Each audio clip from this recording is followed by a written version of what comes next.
Good morning, Oracles. Well, we're starting the day a little bit red, and I wanted to start with a couple of mistakes that I had made yesterday. The first was I had accidentally said that Shanghai is going to be closed until August. Shanghai is going to be closed until April 18th. As of right now, that is the word that we have is April 18th, Shanghai will reopen. Still not a good thing. That's about 40,000 vehicles that will not be produced unless for some freak reason they open up sooner, but we will continue to monitor that situation.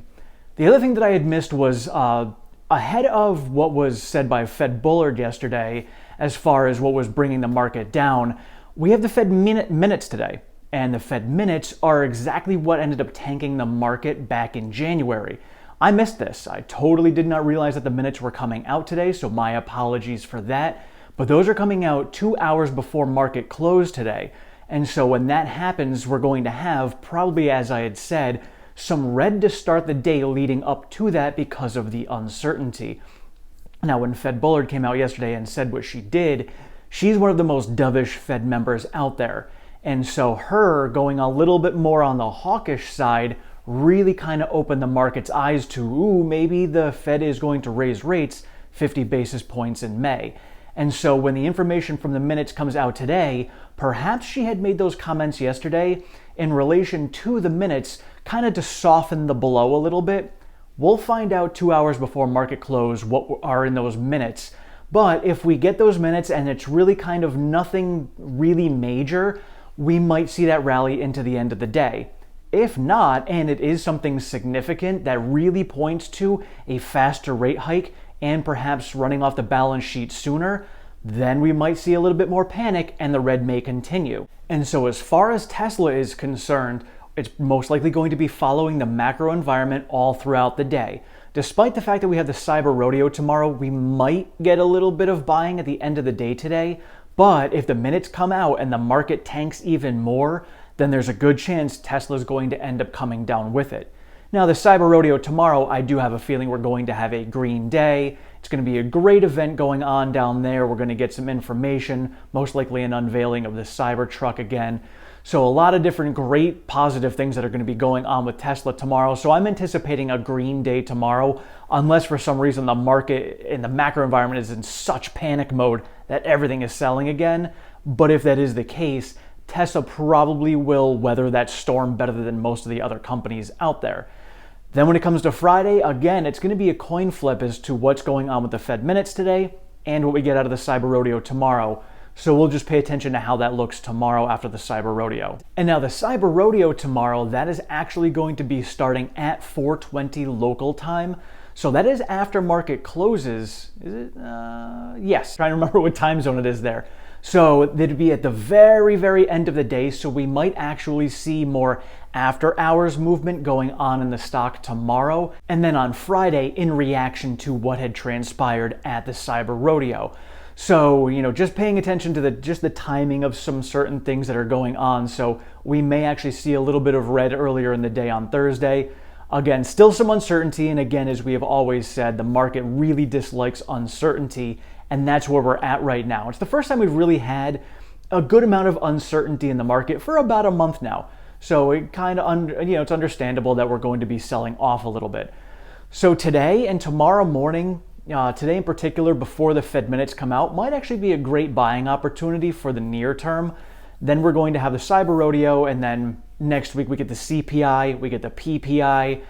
So, as we talked before, we're seeing an anticipation of, I'm anticipating a potential second bottom coming at the beginning of May. So we might be starting that downward trend over the next week.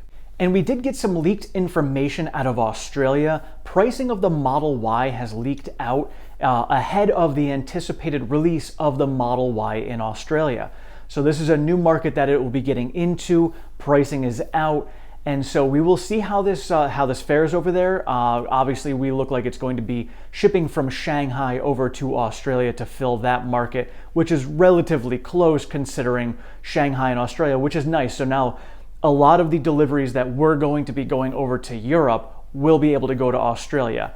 Now, granted, Berlin still does need to get back up to ramp. I mean, it just started, so it's not like Berlin's immediately going to be able to take over all of the imports that were coming from Shanghai. But as we go through time, it will free up those imports to be able to go to other countries like Australia, and then Berlin will be able to fill the European market. And so I updated all of my production and delivery forecasts for the rest of the year. I have updated my price targets through 2032, and I should be releasing those tomorrow once I get everything finalized. And it's looking like near term for this year, my price target actually came down. You know, I've got to be realistic. Shanghai being closed for as long as it was previously, and now being closed, and now it's 40,000 more vehicles not being produced. That's significant. The macro environment is still very uncertain throughout the rest of the year. So it did bring my price target down. So I'll unveil that tomorrow. But long term, my price target has gone up. So yes, it's lower in the short term, but higher in the long term. And you know, it's constantly fluctuating. You know, we constantly get new information that's coming out. So for me, I just don't have the time to actually go through and update it every single time we get new info. So when I get moments like I did yesterday, I was able to go through and update it based off of all the information that I have seen for the last few months since I last updated it. And for those of you who are newer to the channel, my price targets that I put out for my base case are based upon information that is given to us by Elon and Tesla themselves. You know, that is my base case. They're pretty much saying this is what we are going to do. So I try to base my base case target around that. So a lot of the information that I have that's in there is really just information that Tesla has given us as far as what their projections are. And then anything else that they don't give us is where I fill in the blanks myself with my own projections. So the way I'm looking at the market today is seeing how we kind of trended down yesterday, not sure how it's going to go after the Fed meeting today.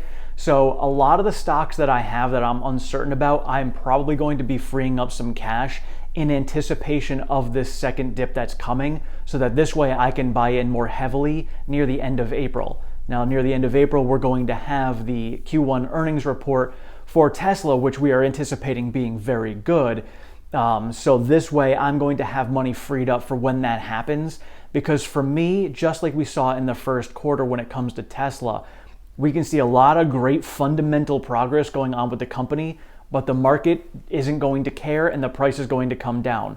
So when I see a huge discrepancy in the fundamental increases in Tesla, but the decrease in the stock price, that to me is a huge buying signal and a great opportunity to buy more. And I have a great feeling that we are going to get that opportunity again come earnings for Q1 around the end of April and the beginning of May, so that this way we can buy up. And this is a great opportunity to buy more right ahead of the split. And again, we should be getting the split information potentially at the Q1 earnings call. If not, we'll get it in the proxy that should be coming out end of April or beginning of May. Let me know in the comments below. How do you feel we are going to react when the Fed minutes come out later today? Do you think we're going to go up? Do you think we're going to go down? And how do you think Tesla is going to trade in reaction to that news?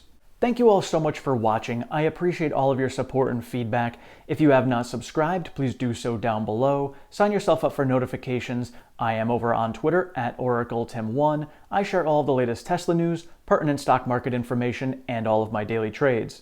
Thank you so much. Have a great one.